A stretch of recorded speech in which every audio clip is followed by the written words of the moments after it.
What is up, you guys? Sam Dog, the infamous 253, coming at you guys with Dallas Stewart on the speakerphone. Dallas, how you doing? Pretty good. I hope everybody had a Merry Christmas out there, and Yep. Happy New Year to everybody, and Yep, happy. Stay safe. Yep, Happy New Year's coming out. Dallas and I want to be the first to wish everybody a Happy New Year coming up this weekend. Granted, Christmas, but the Christmas week. Now that that's done, we went 10-6 last weekend. 10-6 last week, and now we are on to week 17 of the 2022 NFL season and our game picks. First up, we got the Dallas Cowboys going to Nashville to take on the Tennessee Titans. The Cowboys just took down Philadelphia on Christmas Eve. Granted, Philly was out Jalen Hurts, and Gardner Minshew almost was able to get it down, but his effort was just not enough. Meanwhile, the Tennessee Titans, they may have just lost Ryan Tannehill for the year, so now they have to start Malik Willis for the rest of the season. I'm taking the Dallas Cowboys. This is too easy of a pick. Give me the Cowboys. Yeah, give me the Cowboys. The Titans are just imploding. 5 straight. Tannehill looks like he's done for the year. I got the Cowboys in this one. All right. And now for the, are there any Saturday games this weekend? No. All right, good. Up next, we got the Arizona Cardinals going to Atlanta, taking on the Atlanta Falcons. The Cardinals gave up one of the classic Tom Brady comebacks in the fourth quarter, while the Atlanta Falcons lost to the Baltimore Ravens. This game is in Atlanta, and the NFC South, it's looking like Tampa Bay is going to win it, but with Atlanta, and is this still a pretty tight, close race, would you say, or not really? Well, maybe with Carolina. Carolina's only a game behind. Carolina, I guess, still has a shot if they win their last 2. Yeah, but this could have some major implications in the draft, as I saw from Seahawks Brendan Nelson's video. Mathematically eliminated from the abysmal NFC South last week. Yeah. And took them until week 16 to get eliminated from the NFC South. Yeah, meanwhile, Arizona Cardinals has the news of J.J. Watt announcing his retirement at the end of the season, which J.J. Watt, definitely has had a good year this year with the Cardinals, but when J.J. Watt retires, he needs to sign that one day and retire as a Houston Texans where he did all of his damage. But meanwhile, in this game, I'm going to go ahead and I'm going to take Atlanta to hand Arizona a loss here. I'm taking the Falcons. Yeah, this is a really tough one, actually, because both teams really have nothing to play for. It's probably the second to last toilet bowl of the year, besides probably Colts and Texans next week. Yeah, but I guess I'll go with Atlanta, but this is probably Arizona's best chance at getting another win this year. Yeah. I'll go with Atlanta, but don't even feel good about it. Yeah, all right. Up next, you got the Miami Dolphins taking on the New England Patriots. The Dolphins lost to the Green Bay Packers, and Tua is now back on concussion protocol again. And meanwhile, the New England Patriots, last week, the Patriots got beat by the Cincinnati Bengals, and they managed to keep up with them, but too little too late. Yeah, dug themselves too big of a hole. They missed 2 extra points, failed a 2-point conversion, and it was too big of one to dig out of, but they did make it a game. Yeah, but throughout Tua Tagovailoa, I'm leaning this game on New England if Tua's out with a concussion. Yeah. I'm going to take the Patriots in this one. Yeah, since the status of Tua's uncertain, and I really don't think he might not play the rest of the year. I got to go with New England. Yeah, the split the seat. They'll have the advantage at the quarterback position. With Mac Jones, exactly. All right, up next, we got the New Orleans Saints going to Philly to take on the Eagles. The Saints last week pretty much beat the Cleveland Browns in a close 17-10 game, a close game with the Saints. Cold. Yep, inside in Cleveland, and it was freezing. Eliminated them from playoff contention. Yep, eliminated the Browns from playoff contention. And who knows? It's just at this point, it's just the Panthers and the Buccaneers for that tight NFC South race. Meanwhile, the Philadelphia Eagles lost on Christmas Eve to the Dallas Cowboys with Gardner Minshew at quarterback. But, with the status of Jalen Hurts, I'll tell you what, this would be another good week to rest him. Get him rested for the playoffs and clinch your division here, and then rest a bunch of your starters in the final week of the season. But I don't know if the Eagles want to give up the freaking give up the 1 seed, though. Whew. But just this would be another good week to rest Jalen Hurts, in my opinion. I'm going to take, even with Gardner Minshew, I'm going to take the Eagles to beat the Saints. I'm taking Philly, and that'll probably lock up the NFC East. I'm going to take the Eagles, and it would wrap up the 1 seed. All they need is a win in one of their final 2 games. Yep. All right. And I think it would pretty much put the final nail in New Orleans' season. Yep. I think it would mathematically eliminate them from playoff contention. And it would give Philly the NFC East. So hat and T-shirt they week still have coffee. not clinched that yet. Yeah, they just got to get one more win. Because they're still in the thick and thin of it with the Dallas Cowboys.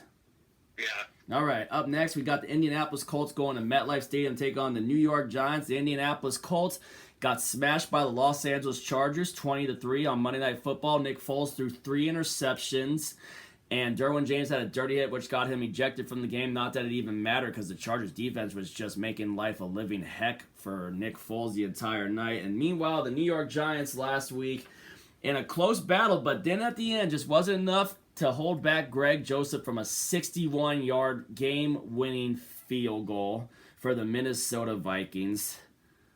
Whew. And I remember Giants missed out on a chance to clinch a playoff berth because we lost, and so did Detroit, and Washington also lost. But I believe they could clinch a playoff berth this week with a win, and that's what I think they're going to do. I'm going to go with the Giants. Yeah, I'm going New York as well. I was thinking the Giants as well with this one. I like them just a little better than Indianapolis. That's an easy pick. All right, up next we got round 2 of Carolina Panthers and Tampa Bay Buccaneers in Tampa Bay. This game pretty much could decide the NFC South. Panthers had the first tiebreaker because they got that 1 win after trading away Christian McCaffrey. And they won with P.J. Walker. But now it's Sam Darnold out there. Tampa Bay Buccaneers, like you mentioned, Tom Brady led one of his classic fourth quarter comebacks to set up Ryan Succop for the game-winning field goal to beat the Arizona Cardinals 19-16. This time around, it's in Tampa Bay, and this one is going to, like I said, this could very well decide the NFC South. Yeah, if Tampa wins, they clinch the South. Yeah, but if Carolina wins. Whew. Yeah, I think if Carolina wins their last 2, they clinch the South.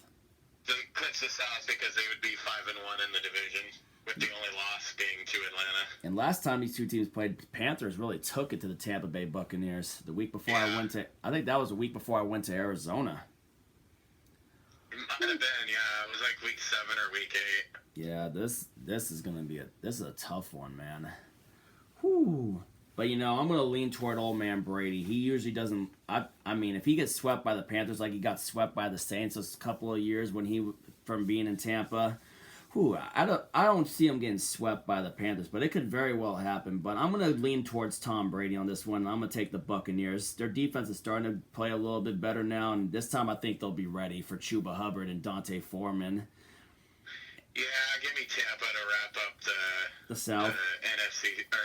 NFC South, but I don't really think they're going very far in the playoffs. Nah.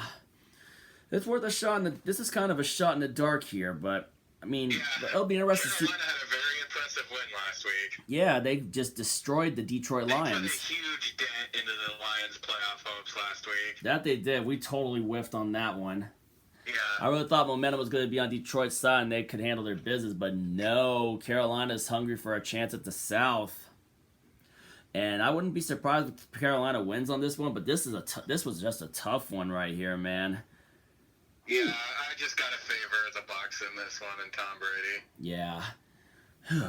All right. Up next, we got AFC West rivalry. We got the Denver Broncos going to Kansas City and Arrowhead to take on the Kansas City Chiefs. The Broncos got annihilated in SoFi Stadium Christmas Day by the Los Angeles Rams. Definitely favored us, and I never thought I'd be saying this at all ever for a division rival too, but I got to do it one time. Thank you, Los Angeles Rams. Yeah, thank you, Los Angeles Rams. You gave us a major Christmas present. Yeah, but now we need the Chiefs to freaking do it again, and I'm gonna roll Kansas City. New Year's Eve present. Give us a New Year's Eve. Give us a New Year's gift, Kansas City. I know you beat us last week, because you guys want that number 1 seed, and there could be a good chance still you could possibly get it with the Monday night game this week. But I'm going Kansas City to complete the sweep of the Broncos and help us out a little bit more on that draft position. Give me Kansas City to complete the sweep. Yeah, give me Kansas ready to complete this sweep and take care of business. Denver has just given up on the season. They fired And Nathaniel that Hackett. Last week, it got Nathaniel Hackett fired. And they fired a bunch of other staff, too, like their special teams guy. And didn't they fire their O-line coach, too? Yeah. They cleaned up. Denver fans, the nightmare it's over in a few weeks. Who knows if Sean Payton maybe decides to go to Denver, if he decides to come back into coaching with Vic Fangio. Yeah. All right. It's been a disastrous year for Denver. But for us in Seattle, we loved it. We're loving every minute of it. Oh, yeah. All right, up next, we got the Chicago Bears going to Detroit to take on the Detroit Lions. The Chicago Bears lost to the Buffalo Bills in the second half. It was all Buffalo, just absolutely obliterated them. And the Detroit Lions got obliterated by the Carolina Panthers in Carolina. This is going to be, I mean, granted, I don't know what the hell happened. The Lions had so much momentum going into that freaking Carolina game. And the Bears were up a little bit, but we knew that it was going to be hard for them to keep out Buffalo. And I was not surprised that Buffalo just opened it up and just lit them up in the second half. But the Chicago Bears, this is the best chance they have at getting a win. And they can complete the sweep of the Detroit Lions to get a win here. And we need them to win at that point if we want any chance at getting back up to that number 2 pick draft-wise via the Russell Wilson trade. Why, because Chicago beat Detroit the first time? Yeah, Chicago beat Detroit earlier this year. Oh, yeah, I think it was by one? I think it was. Yeah. And Justin Fields is, he's starting to play. He's playing pretty good, He is playing pretty good, but has to do more than enough this time. Detroit Lions, man, I just don't know what the hell happened with the way they've been playing lately, beating the Jets and then kicking the crap out of Jacksonville and some of the games that they've won this year, including their win against the freaking Minnesota Vikings and the New York Giants. I mean, whew, man, this could be a really big hit to their. I mean, obviously they already took a big hit last year in their playoff hopes against Carolina, but man, we as Seahawks fans, we want Chicago to win this game though. Just saying, we want Chicago to win this game draft wise. But this is going to be a very tough one, and I'm going to go ahead. This time, I'm going to take Detroit to get the win, but God, I hope Chicago wins. I'm taking Detroit in this one, but God, I hope Chicago can win. Yeah, I'm taking Detroit to bounce back from that dud in Carolina. I know they're going to be pissed. Their playoff hopes took a major hit last week, but I expect them to bounce back. Yeah. But please, football gods, let Chicago win. All right, up next, we got the Cleveland Browns going to Washington to take on the Commanders. The Browns lost to the New Orleans Saints, which mathematically eliminated them from playoff contention, and the Commanders got spanked by the San Francisco 49ers on Christmas Eve, as we all expected. CG Ruthless went to the game. I've seen some of his videos on that. Shout out to CG. Got to show him some love on that. Commanders and Browns, man, things starting to look dim for the Commanders here. Wouldn't you say? Yeah. Ever since they tied with the Giants and then lost to the Giants. Playoff chances looking very slim here, but it's like they're not quite mathematically eliminated because I know obviously we lost to Kansas City. They're still barely holding on to that 7th spot. Yeah.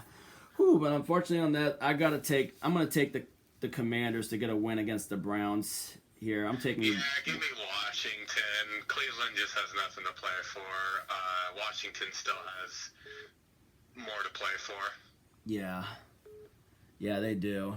And up next, we got the Jacksonville Jaguars taking on the Houston Texans in round 2. We all know what happened the first time around. Texans beat the Jaguars earlier in the season. This time around, the Texans last week beat the Tennessee Titans and potentially knocked out. Tannehill was already out that game. The Titans had to start Malik Willis. Yeah, they probably just ended the Titans' season with that win last week. Yeah, and the Jacksonville Jaguars went into MetLife Stadium, and the only good thing that happened for the Jets was a strip sack fumble on the Jags' first possession. They got that turnover, but the Jaguars' defense held them to the field goal, and after that, it was all Jaguars. And the only touchdown in that game was a Trevor Lawrence over-the-top quarterback sneak for a touchdown, and the rest were just field goals for the Jags, and the Jags won 19-3 in New York over the Jets.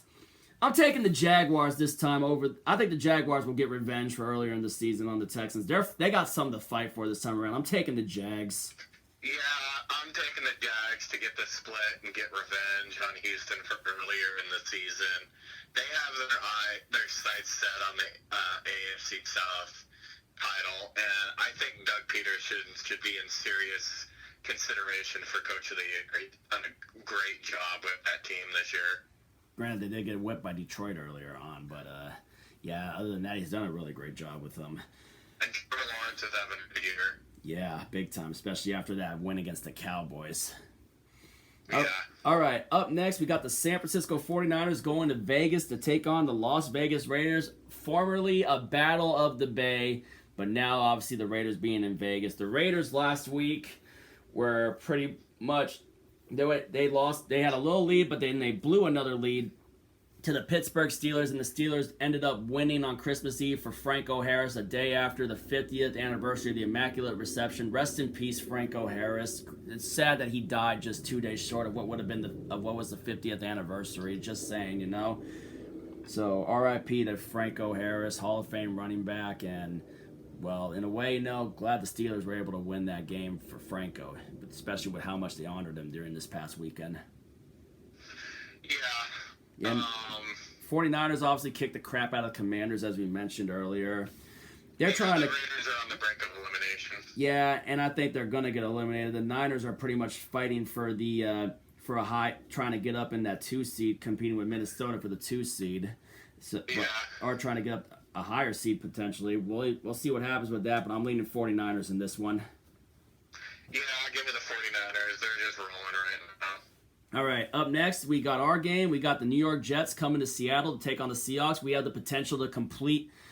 There's a potential chance for us to complete the New York City sweep in Seattle since since we beat the Giants earlier in the third game of what should be Geno's revenge gauntlet, because he already beat the Chargers and the Giants during the season, and this is a big chance for Geno to get revenge on the Jets. Granted, Mike White is going to be the starting quarterback for the New York Jets because Zach Wilson absolutely just crapped himself in that game against the Jacksonville Jaguars, and he got benched again. No surprise there for some other dude, and now it's going to be Mike White at quarterback for the Jets, and the only thing I would really say they got going is their defense and that rookie Sauce Gardner. But I think we're going to see a lot of Sauce Gardner on DK Metcalf. Seahawks-wise, Will Dissly just got put on the IR, so that's a big hit for our offense with the tight ends. Granted, we still got Noah Fant out there. I also no Tyler Lockett, no Marquise Goodwin. If there's one more game that we could potentially win, this is the game that I think that we could potentially win. I'm taking the Seahawks, and I'm taking Geno Smith to complete the revenge gauntlet. Well, this will be an interesting game, just as long as he doesn't make those mental errors and throw some of those interceptions like he did against Carolina. But I think it's going to be interesting to see that matchup between Metcalf and Gardner. I think that'll be a fun matchup to watch, and we'll see what happens. But, I think this will be potentially, if we can just have a good game, this could be our last win of the season here. I'm taking the Seahawks. Yeah, give me the Seahawks to hand the Jets their 5th straight loss.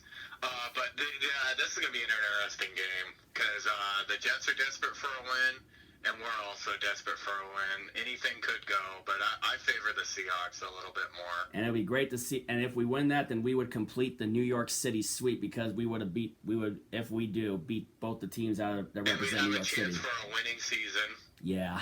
And what was supposed to be a rebuild year. Yeah. Whew. All right. Up next, NFC North battle. We got the Minnesota Vikings going to Lambeau Field to take on the Green Bay Packers. The Vikings, like we said, Greg Joseph for the win from 61 yards against the Giants, and the Packers went to South Beach and took down the Miami Dolphins and put Tua back in the concussion protocol. Man, obviously we all know the Vikings already got it wrapped up, but this hasn't happened in a while, and I think we know where we're going. I'm taking Minnesota to complete the sweep of the Green Bay Packers. Yeah, I'm going to go with Minnesota to complete the sweep. What has it been since 2017, the year Rodgers got hurt? Yeah, it's been, way too long. Been a long, long time. Yeah, and I think they're going to want to put the final nail in the coffin to the Packers' wild card chances. Oh, they still need to win games to wrap up that 2 seed. Oh yeah, they do, and I think this is a very good opportunity for the Vikings. I think they're going to do it. They got a good they got their defense. Granted, they had a close scare with the New York Giants, but thankfully they had a good kicker that freaking punched it through with Greg Joseph from 61 yards. Yeah. All right, up next we got Battle of LA number 2, the last one that took place in 2018. We got the Los Angeles Rams taking on the Los Angeles Chargers. The LA Rams, like I said, never thought I'd be saying it, but I'm going to say it again. Thank you, Los Angeles Rams, for doing us that favor, kicking the crap and putting that 50 burger on the Broncos. So thank you, LA Rams. Yeah, thank you, LA Rams. You did us a huge favor. And the Los Angeles Chargers won on Monday night, picking off Nick Foles 3 times, and no passing touchdowns for Justin Herbert. Probably just 2 Austin Eckler touchdowns, but it was still enough. Even a couple of field goals from Dicker, the kicker, to add a little extra. And the Chargers ended up beating the Indianapolis Colts in Indy by the final score of 20-3. Chargers in prime position. They already they just clinched the playoff berth, but you know they're probably going to want a little bit of a higher seed to try to maybe avoid playing Cincinnati or Kansas City. They want to try to maybe get a shot at the Jacksonville Jaguars in the playoffs, which the Jaguars actually did beat them earlier in the season. This game... Oh, yeah, beat them down in week 2. Yeah, in SoFi Stadium. Last time around, back when that game was in the Coliseum in 2018, it was all the Rams on their way to Super Bowl 53 before they would lose to the Patriots. And the Chargers still had Phillip Rivers at the time, too. But now it's Justin Herbert. It's Justin Herbert taking on Baker Mayfield. And, this time around, in the first Battle LA of SoFi Stadium, I'm going to take the Los Angeles Chargers to get a win against the Rams. It'll be interesting what happens in this one, with how good of a game Baker Mayfield played, and that obviously Jacoby Durant's pick 6 last week, but still the Rams don't have Aaron Donald, and obviously no Cooper Kupp and no Matthew Stafford and that too. So, and the Chargers actually are trying to fight for a higher seed in the playoffs, so I'm going to take the Los Angeles Chargers here. Yeah, I'm going to take the Chargers as well. I don't think they're going to let up. Yeah, they definitely probably want that first wild card to avoid playing Cincinnati or Buffalo in the wild card round. Well, Buffalo would be the 1 seed. Buffalo would be the 1 seed if they're able to win Monday night. But or if Buffalo's able to win out. If Buffalo wins out, they're the 1 seed. They want to try to avoid Kansas City or Cincinnati potentially, and try to play Jacksonville. Yeah, but this should be a good game. Yeah, I think it'll be a really great game. This was the one that got flexed out of Sunday night because the Rams have been eliminated from playoff contention, right? Yeah, sorry about that. My brother was just in there. He works in the house right now. Sorry about that. Yeah, this was the game that got flexed out Sunday night. Yeah, it was. And, all right, up next we got the Pittsburgh Steelers taking on the Baltimore Ravens on Sunday Night Football. And the Ravens got that win against the Atlanta Falcons. Meanwhile, the Steelers won for Franco Harris on the day after what would have been the 50-year anniversary of the Immaculate Reception. Just a day after that, they win for Franco Harris against the Las Vegas Raiders, and the Ravens took down the Atlanta Falcons. Ravens still without Lamar Jackson, but they beat this Pittsburgh team without Lamar Jackson. And the Ravens clinched a playoff berth on Christmas Eve. But I'm gonna go ahead and I'm gonna take the Baltimore Ravens to complete the sweep, even without Lamar Jackson. Give me the Ravens. Yeah, give me the Ravens to complete the sweep and put the nail in the Steelers' season in hand. Mike Tomlin, his first losing season as a head coach. Yeah. Pretty unbelievable. Yeah, pretty unbelievable too. I agree. 16 years and no losing seasons, and I believe that's going to end this season. Yep. And last but not least, Monday Night Football, we got the Buffalo Bills taking on the Cincinnati Bengals. This game has the potential to shift the entire AFC playoff picture. It does. It should be one of the games of the year. Yeah, this should be a really good game. Cincinnati last week barely escaped against the New England Patriots, and the Buffalo Bills just unleashed hell on the Chicago Bears in the second half of that game in Soldier Field. It was all Buffalo Bills the rest of the way. This has the potential to be one of the games of the year, in my opinion. But yeah, I'm going to go ahead, though. This is going to be a crazy one. I can't believe if the Bengals win this one, Could they possibly have the potential to possibly go on another Super Bowl run? Would you think? Yeah, they definitely rebounded after that 1-2 start. That's for sure. We know the Bills have some damage on their defense, obviously losing Von Miller for the year and losing Micah Hyde early. But, man, I'm going to go ahead, though. I wouldn't be surprised if Buffalo wins, but I'm going to take the Cincinnati Bengals. They're getting hot. I'm taking the Bengals. Yeah, surprisingly, I'm going to go with Cincinnati. I just like them a little bit better right now. Yep. And there you have it for our Week 17 picks. We got Cowboys over Titans, Falcons over Cardinals, Patriots over Dolphins, Eagles over Saints, Giants over Colts, Buccaneers over Panthers, Chiefs over Broncos, Lions over Bears, Commanders over Browns, Jaguars over Texans, Niners over Raiders, Seahawks over Jets, knock on wood, Vikings over Packers, Chargers over Rams, Ravens over Steelers, and Bengals over Bills. And there you have it, and let's see how we do this week. And Dallas, thank you once again for doing this with me. Yep, Dallas, once again, thank you for doing this with me. All right. Looks like we might have lost them there, but that pretty much wraps up our picks. So catch y'all later in the next one. If you ain't with it, you ain't infamous. As always, go Seahawks.